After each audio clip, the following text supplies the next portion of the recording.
Alors bonjour le cher étudiant. Je suis juste en train de chercher mon fichier. On va pouvoir le partager tout de suite.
Je suis désolée.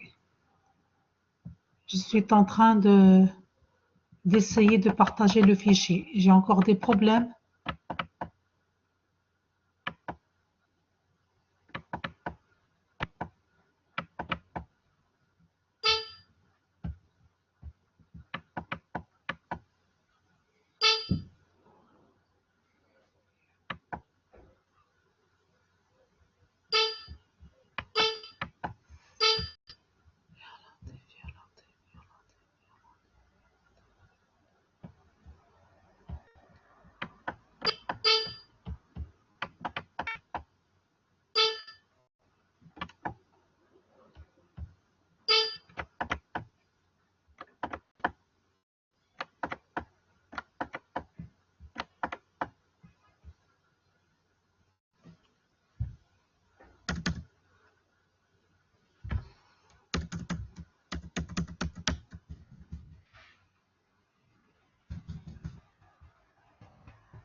J'ai toujours des problèmes pour pouvoir partager le fichier.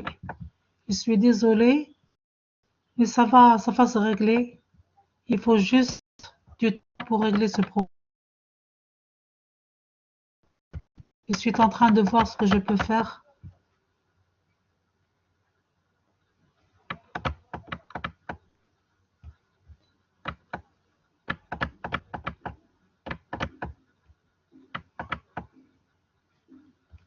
Incroyable.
لا حول ولا قوة إلا بالله العلي العظيم. لا حول ولا قوة إلا بالله العلي العظيم.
Alors, mes étudiants, chers étudiants, je suis désolée. Il y avait un problème de connexion. Si vous m'entendez maintenant, je suis en train de régler tous les problèmes possibles pour pouvoir nous connecter ensemble.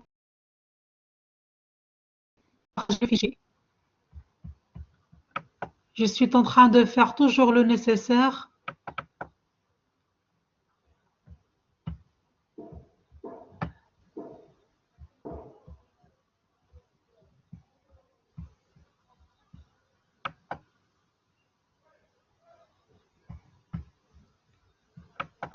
Je suis en train d'essayer de partager le fichier.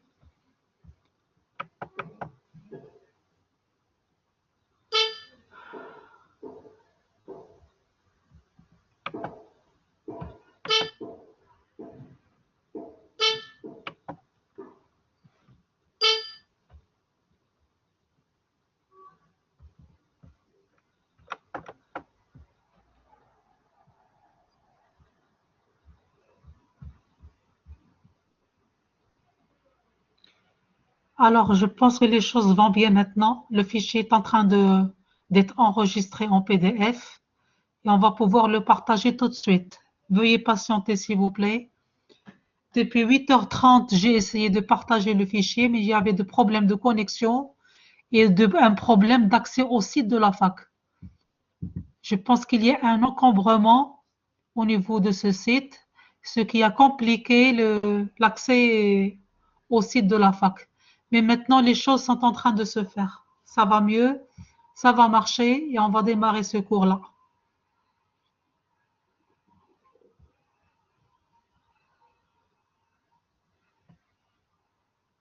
Ah, c'est pas encore fait. Alors, pour les étudiants qui me suivent maintenant, j'ai dit, il y avait un problème d'accès au site de la fac depuis tout à l'heure, depuis 8h30. J'ai essayé de partager avec vous mon fichier, mais ça a été impossible. Mais maintenant, c'est en train de se faire.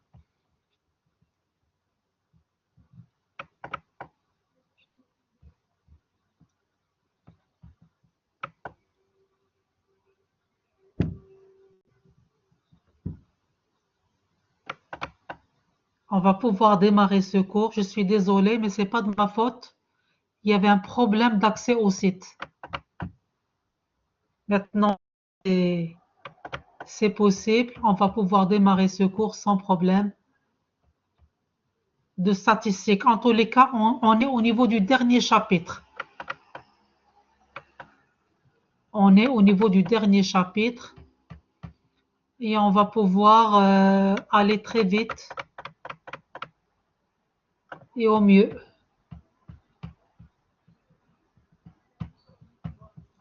Je vais aller à la page qui nous concerne. On est au niveau du chapitre sur la corrélation. Alors, la dernière fois, on avait commencé ce chapitre qui porte sur la liaison entre deux séries statistiques. Et on a commencé à parler du coefficient de corrélation. Alors, je vais essayer d'atteindre cette page. Je vais essayer d'atteindre cette page-là sur la corrélation.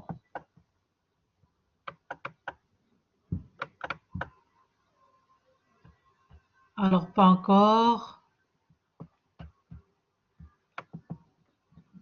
Je suis en train d'aller vers cette page qui porte sur la corrélation. On avait étudié la corrélation la semaine dernière, on l'avait démarré. Le coefficient de corrélation, ça se note par R. Il peut être positif ou négatif, nous avons dit. Et sa valeur peut être donc soit entre 0 et 1, mais ça peut être aussi une valeur négative de moins 1, etc. Alors,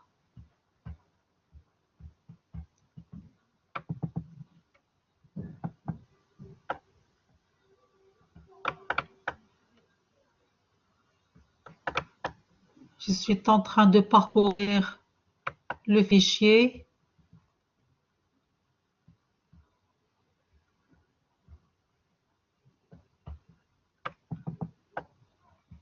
On n'est pas encore arrivé vers ce Je suis en train de chercher la page qui m'intéresse.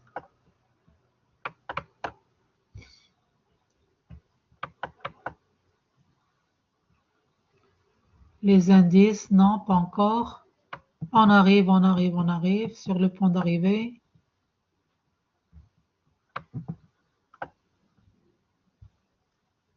Ah, voilà, on est arrivé. Voilà, je cherche la page. La liaison entre deux séries, on est là. J'agrandis la page. On avait vu la semaine dernière ceci. On a démarré ce chapitre. D'ailleurs, c'est le dernier par rapport à notre programme. Hein? C'est le dernier. On a presque terminé. La liaison entre deux séries, on va étudier les 3 points, la covariance, la corrélation et les coefficients de détermination. On a fait cette petite introduction la semaine dernière. On avance un peu. Tout ça, c'est déjà fait la semaine dernière.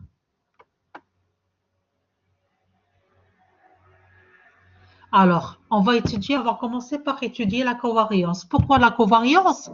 Parce que le coefficient de corrélation, sa définition, elle est donnée en fonction de la covariance.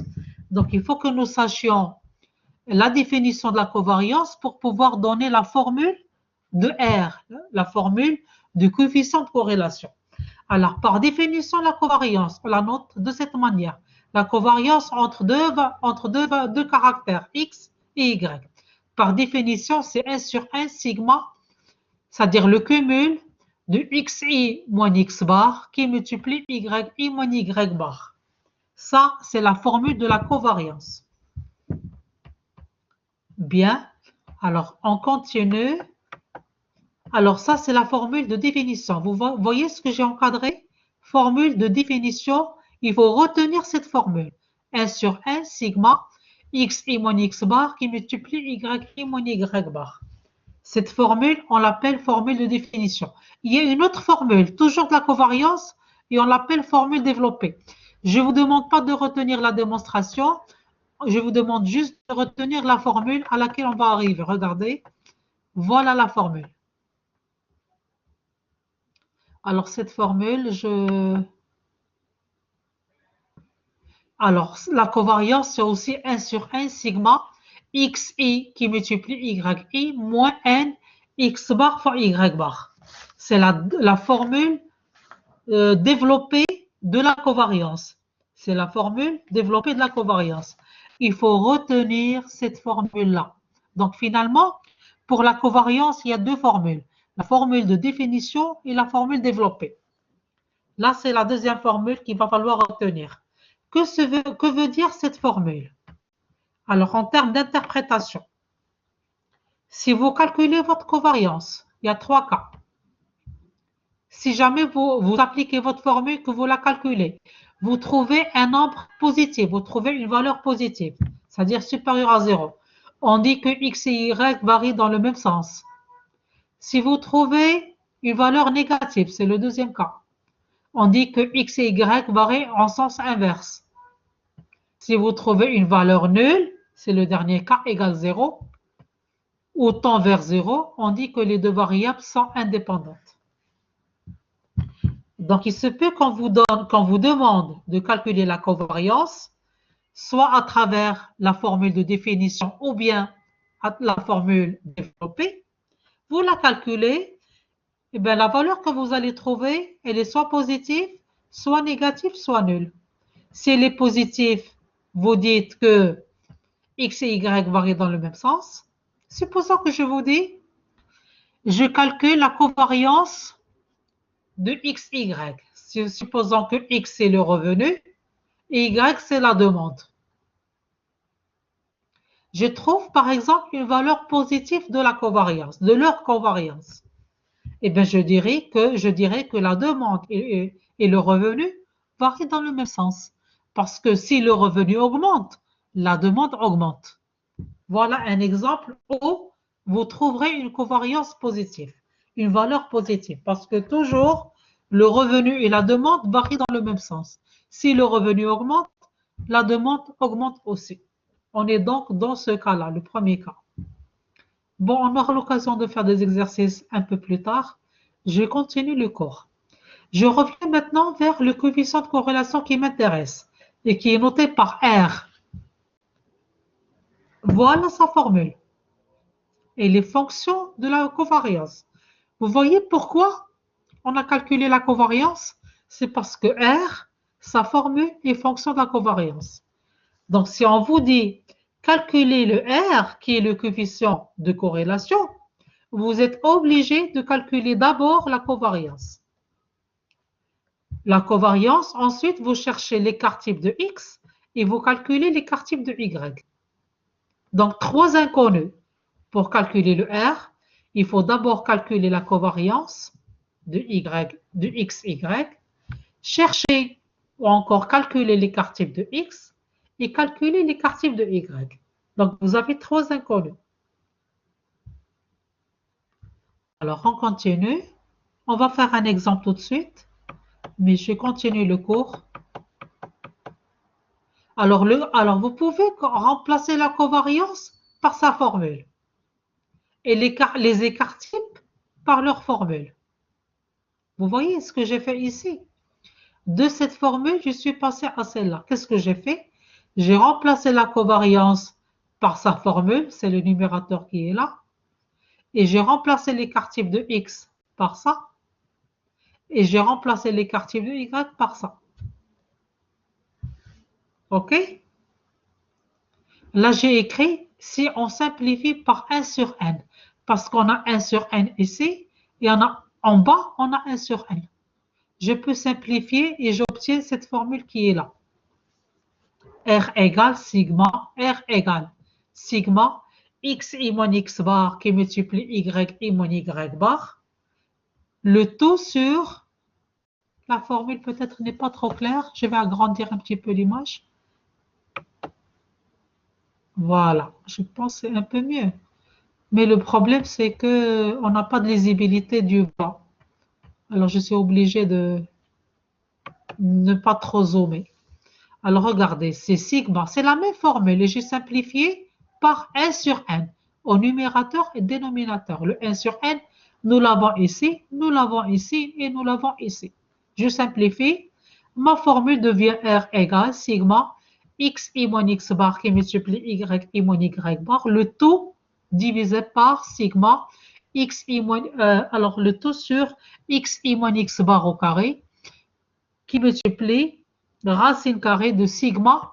Il faut ajouter un sigma, il manque un sigma ici s'il vous plaît, vous l'ajoutez, sigma yi moins y bar au carré. Alors, je continue le cours. On va faire un exemple tout de suite et on va chercher à déterminer le R en utilisant les formules que nous avons ici. Pour le moment, retenez celle-là et retenez celle-ci qui est finale. Quand on a simplifié, on a obtenu celle-là. Alors, remarque. Dans la remarque, on vous dit, on peut aussi déterminer ce qu'on appelle le coefficient de détermination, noté par R au carré. Si j'élève le coefficient de corrélation au carré, ça va devenir coefficient de détermination. Je répète, R tout court, ça s'appelle coefficient de corrélation. Et voilà la formule. Si j'élève le R au carré, j'obtiens ce qu'on appelle le coefficient de détermination. Eh bien, il suffit que j'élève toute la formule au carré. C'est comme si je vous dis x égale 2, x carré, ça devient 2 au carré. J'élève le tout au carré. J'obtiens ce qu'on appelle un coefficient de détermination.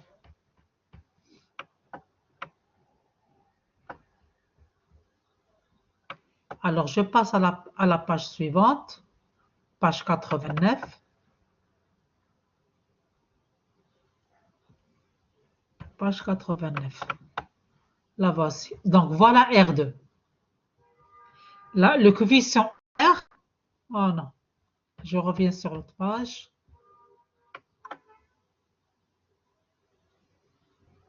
Voilà.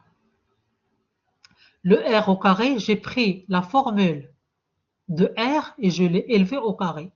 On avait covariance XY, et bien je l'ai élevé au carré.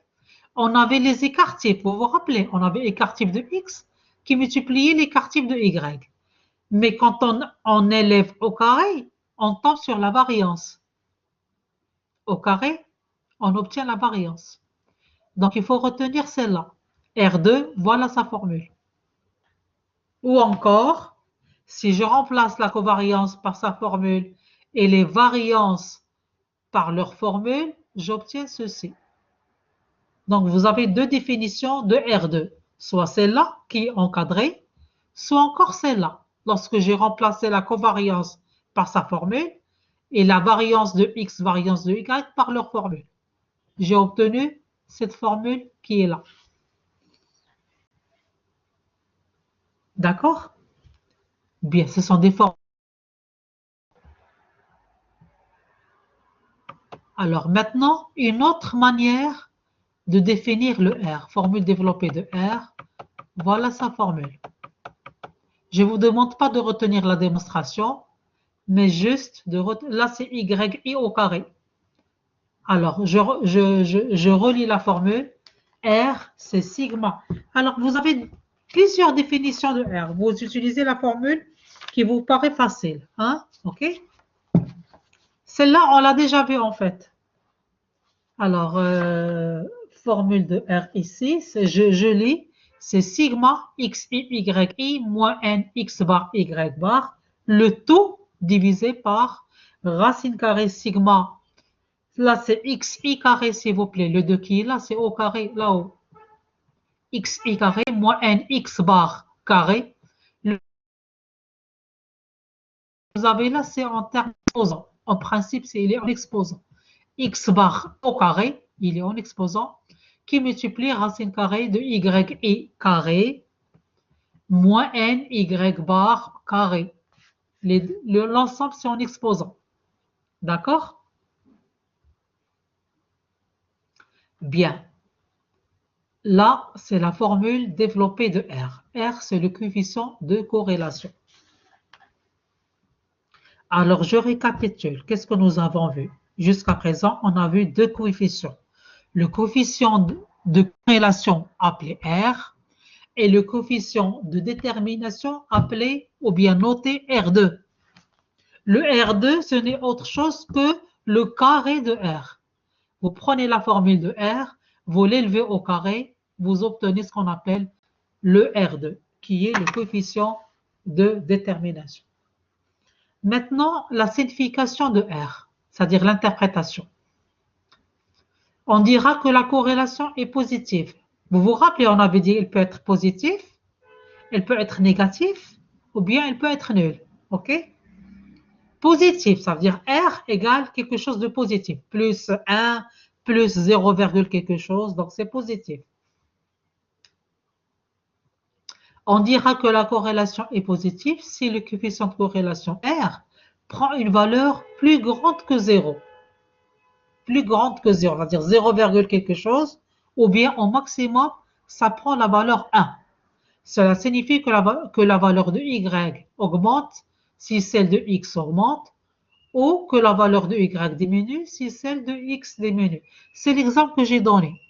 Si vous trouvez R positif, je vous donne un exemple. Si le revenu augmente, c'est la variable X, eh bien, Y augmente, c'est la demande. Si le revenu augmente, la demande augmente. L'inverse est vrai. Si R baisse, le revenu baisse, eh bien, la demande baisse. D'accord? C'est l'exemple ici. On dit que la corrélation elle est positive entre les deux variables. Alors, on peut représenter ceci dans un nuage de points. Dans ce cas, on a la figure qui suit où sont représentés le nuage de points et la droite d'ajustement. C'est ce qu'on va voir. On peut représenter cette relation sur un nuage de points. C'est ce qu'on va voir. Là, voilà. C'est pas trop clair. J'agrandis la page. Je vais zoomer. En principe, on a des points ici autour de cette droite. Et le nuage de points, il est là. Des petits points autour de la droite. Et la droite représente ce nuage de points. Bon, c'est pas important de retenir ce graphique. C'est pas nécessaire. Je continue. On ne vous donnera pas le jour de l'examen ce genre de choses. Alors, je continue. On vous dit, plus R, sa valeur est proche de 1, plus le nuage est aligné selon une droite de pente positive. Bon, c'est pas important tout ça. Si R égale 1, c'est-à-dire le maximum, c'est 1. R, la valeur maximale de R, c'est 1. Alors, tous les points de nuage sont sur la droite de régression. Si jamais vous trouvez un R égale à 1, c'est le maximum que peut prendre la valeur R, qui est le coefficient de corrélation. Eh bien, on vous dit, tous les points de nuage sont sur cette droite qui est là. C'est-à-dire qu'on a très forte corrélation entre les X et les Y. On a une très forte corrélation entre la valeur de X et la valeur de Y. Alors maintenant, la corrélation négative. Quand est-ce qu'on a une corrélation négative? Qu'est-ce que ça veut dire?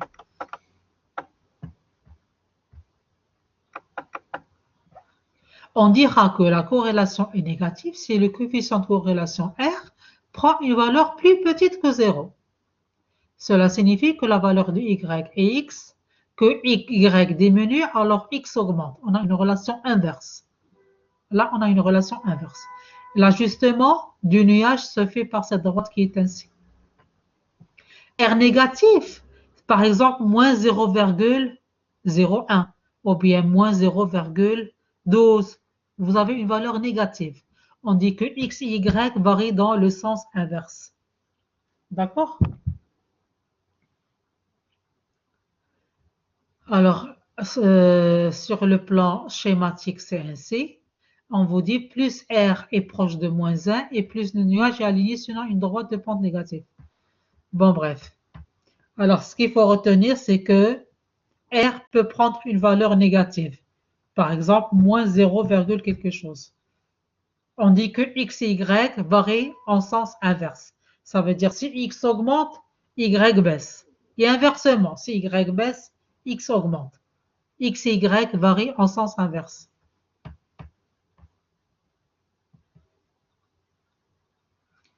Corrélation nulle, c'est lorsque R prend la valeur 0. Finalement, récapitulons, ER peut être positif ou bien négatif ou nul. Voilà le cas où R est nul. On dit qu'il n'y a aucune relation entre X et Y. Lorsque le R égale 0, X et Y sont indépendantes. Ça veut dire qu'il n'y a aucune relation entre X et Y. D'accord? Je peux vous donner un exemple.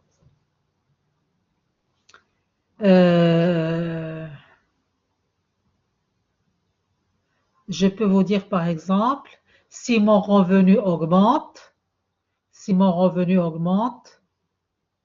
qu'est-ce qu'on peut dire comme relation nulle entre X et Y? Supposons X c'est le revenu. Si le revenu augmente,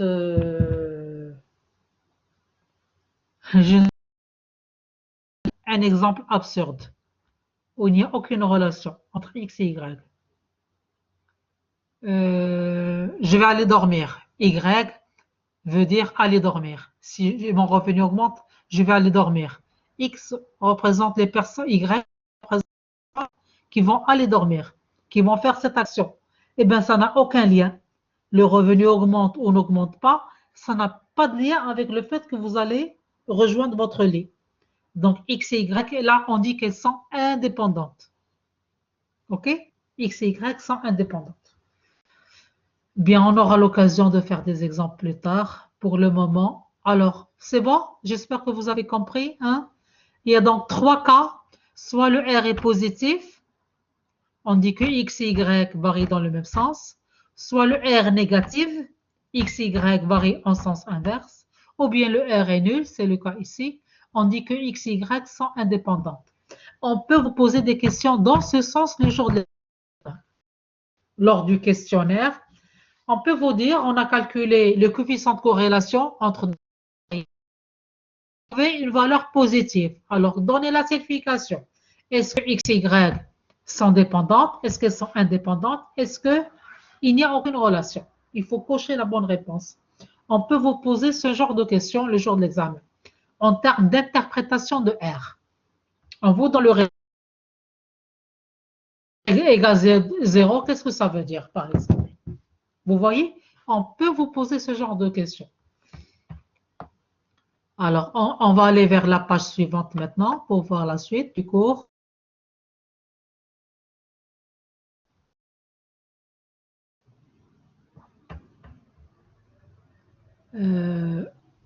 Mon PC sur le point de se décharger. Je vais être obligé d'aller brancher mon chargeur. Alors là, ce sont les schémas. Lorsqu'il n'y a aucune relation entre X et Y, on a un schéma qui est circulaire. R égale 0, on a un schéma circulaire. Bon, bref, c'est pas très important pour. Je passe.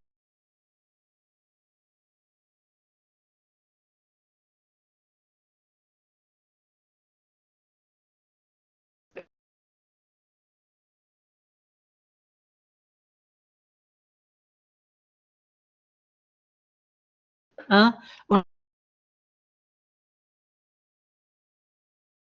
terminé. On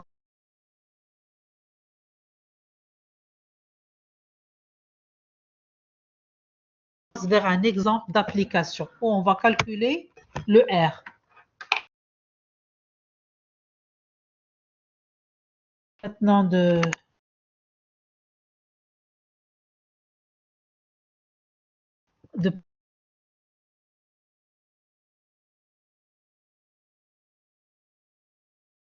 exemple,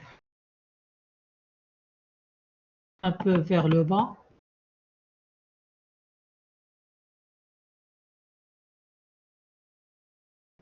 Que fait l'entreprise en termes de publicité? Logiquement, il doit y avoir un lien. Logiquement.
Alors, on continue notre cours, s'il vous plaît.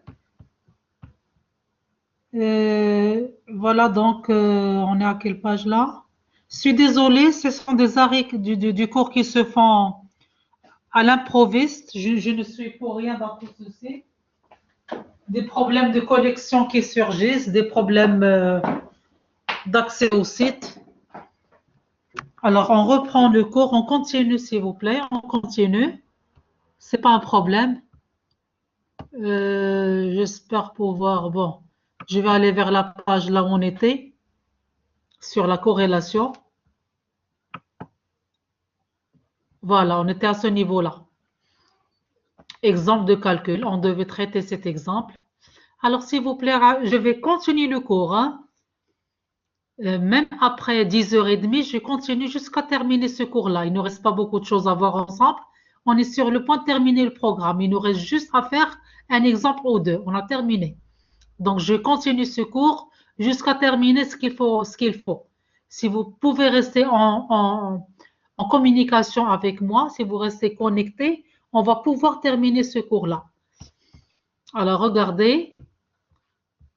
Exemple, on vous dit, on cherche à étudier la corrélation entre les dépenses en publicité et le chiffre d'affaires de l'entreprise. Donc, voilà la variable X, c'est les dépenses. Y, c'est le chiffre d'affaires. On cherche à calculer le R pour étudier s'il y a une corrélation ou pas entre les deux variables. C'est ce qu'on va voir. C'est ce qu'on va voir. Non. Je reviens sur le... On était là. Alors, je cherche la suite. Je cherche la suite. Je vais aller vers la page suivante. Non, comment ça se fait? Alors, voilà la formule de R. Normalement, je la pose. Je dois établir un tableau de calcul. Hein? Je dois établir le tableau de calcul par rapport à la formule qui est là. Je dois chercher X bar. Je dois chercher Y bar. Je dois faire X I moins X bar. Je dois calculer Y I moins. Donc, c'est tout un tableau de calcul.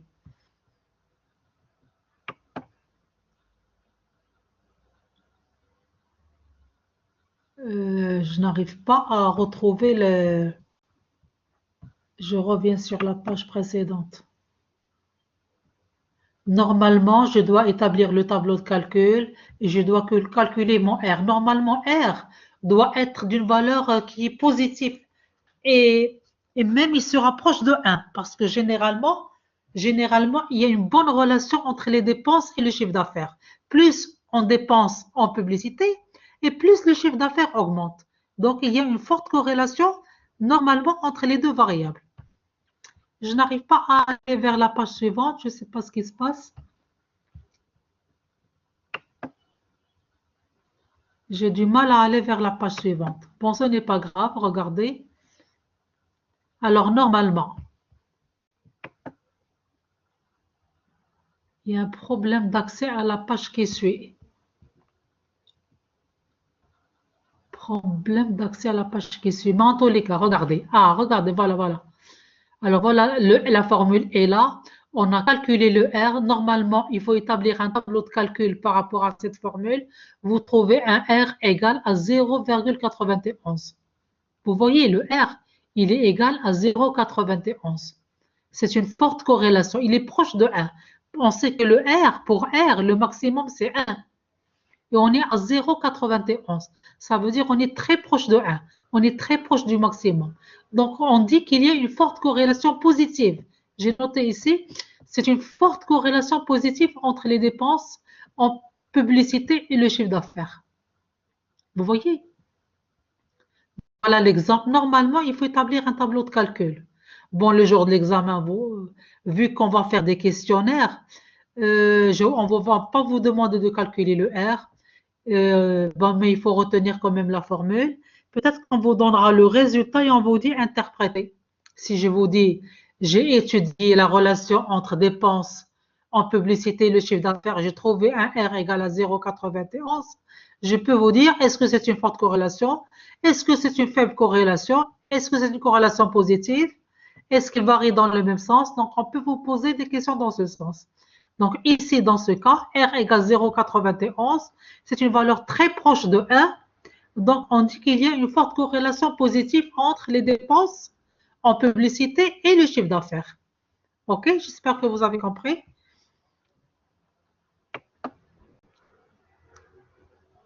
On a terminé le programme, en fait. On a terminé. Ici, c'est un complément d'information qu'il va falloir lire. Il pourra vous servir pour le jour de l'examen. Regardez, on vous dit, on est sur le point de terminer le programme. C'est bon, on a terminé. Alors là, ce sont les interprétations qui vont vous servir beaucoup, beaucoup, beaucoup pour l'examen, pour votre questionnaire, le jour d'examen. Le R2, on vous dit, c'est le coefficient de détermination. Il est toujours compris entre 0 et 1. La valeur la plus petite, c'est 0. La valeur la plus grande, c'est 1. On vous dit, si le R2 est égal à 1, les deux droits d'ajustement sont confondus. Il existe une liaison fonctionnelle affine entre X et Y. On dira même qu'il y a une forte liaison. Si vous trouvez un R2, c'est un coefficient de détermination est égal à 1. 1, c'est le maximum. On dira qu'il y a une forte liaison fonctionnelle entre X et Y. Alors, on dit si le R2 est supérieur aux 3 quarts, c'est-à-dire égal plus de 70, plus de 0,7. Si le R2 est supérieur à 0,7, 3 quarts, ça veut dire 0,7. On dit qu'il y a une forte corrélation. Si je vous dis, j'ai calculé le R2 est égal à 0,71. 0,71. Eh bien, vous me dites qu'il y a une forte corrélation. Pour une valeur inférieure à 0,7, la corrélation n'est pas forte. Au-delà de 0,7, c'est-à-dire 0,70, on dit qu'il y a une forte corrélation. Si le R2 est égal à 0, on dit que X, Y ne sont pas corrélés. Vous voyez, ça dépend de la valeur de R. 2. Ici, ne sont pas corrélés, ou bien on dit que X et Y sont indépendants. Là, le coefficient de corrélation toujours compris entre, regardez, le R2 compris entre 0 et 1. Le R, il est toujours compris entre moins 1 et 1. Sa valeur est toujours comprise entre moins 1 et 1. D'accord? La régression fournit une expression de la liaison, c'est-à-dire que si vous faites votre schéma, vous tracez votre droit d'ajustement, on vous dit qu'elle fournit une expression de la liaison entre X et Y. Bon, la courbe, l'ajustement, généralement les courbes de régression des fonctions complexes sont choisies alors en prenant en considération la forme du nuage. Une famille de fonctions simples dans laquelle on détermine l'élément dans bref, courbe de régression de y en x, c'est la représentation graphique de la fonction y égale f de x. Quand vous tracez votre courbe de y en x, on dit que c'est une représentation graphique de la fonction, ça veut dire que y est fonction de x, y égale à f de x. Alors, on a terminé le programme.